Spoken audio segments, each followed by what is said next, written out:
કોઈકે ખૂબ સરસ કહ્યું છે, ભૂતકાળમાં જીવવાનું છોડી દો, નહીં તો એ તમારું વર્તમાન અને ભવિષ્ય બંને હેરાન કરી નાખશે. તો આ વાત ઉપર હું એક નાનકડી વાર્તા કહેવા માંગુ છું, તો જરૂરથી સાંભળજો. એક વખતની વાત છે. એક યુવાન ઘણી મુશ્કેલીઓમાંથી પસાર થઈ રહ્યો હતો. પહેલા તો તેના એક ખાસ મિત્રએ જીવ ગુમાવ્યો હતો. ત્યારબાદ તે જે પ્રોજેક્ટ ઉપર કામ કરી રહ્યો હતો તે પ્રોજેક્ટમાં પણ નિષ્ફળતા મળી હતી અને તેના પ્રેમમાં પણ તૂટન આવી હતી.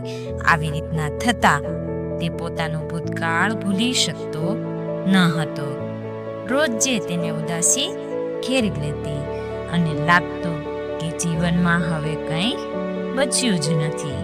ત્યારે એક દિવસ એ એક સાધુ પાસે ગયો અને કહ્યું, મારું ભૂતકાળ બહુ જ દુઃખદ છે. હું તેને રોજ યાદ કરું છું. મારે શાંતિ જોઈએ છે.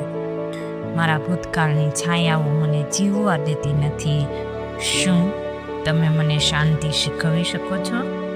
ત્યારે સાધુએ મુસ્કાન સાથે એક ખાલી માટલું બતાવ્યું અને કહ્યું કે આ માટલામાં પાણી ભરો. ત્યારે યુવાને પાણી ભરી લાવ્યું. પછી સાધુએ હવે તેમાં મોટા પથ્થર નાખવા કહ્યું અને કહ્યું કે દરેક પથ્થર ઉપર પોતાનું એક દુઃખ યાદ કરવું. ત્યારે યુવાન પથ્થર નાખતો ગયો. મિત્ર ગુમાવ્યો, નિષ્ફળતા મળી, તૂટેલી આશાઓ, આવી રીતના એ પથ્થર નાખતો ગયો. ત્યારબાદ માટલું હવે ભારે થઈ ગયું હતું.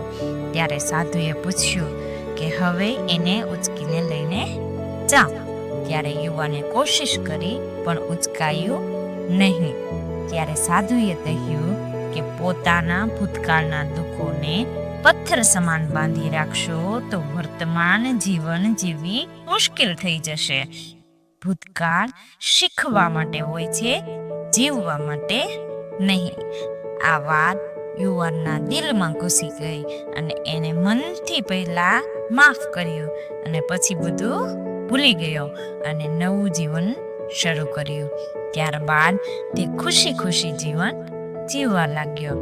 તો દોસ્તો, ભૂતકાળમાં જીવવું છોડી દો, નહીં તો એ તમારું વર્તમાન અને ભવિષ્ય બંને વેરાન કરી નાખશે. તો યાદ રાખો કે ભૂતકાળ શીખવા માટે હોય છે, એમાં જીવવા માટે નહીં.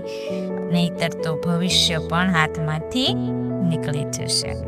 તો આ સ્ટોરી તમને ગમી હોય તો લાઈક, શેર અને સબસ્ક્રાઈબ જરૂર કરજો.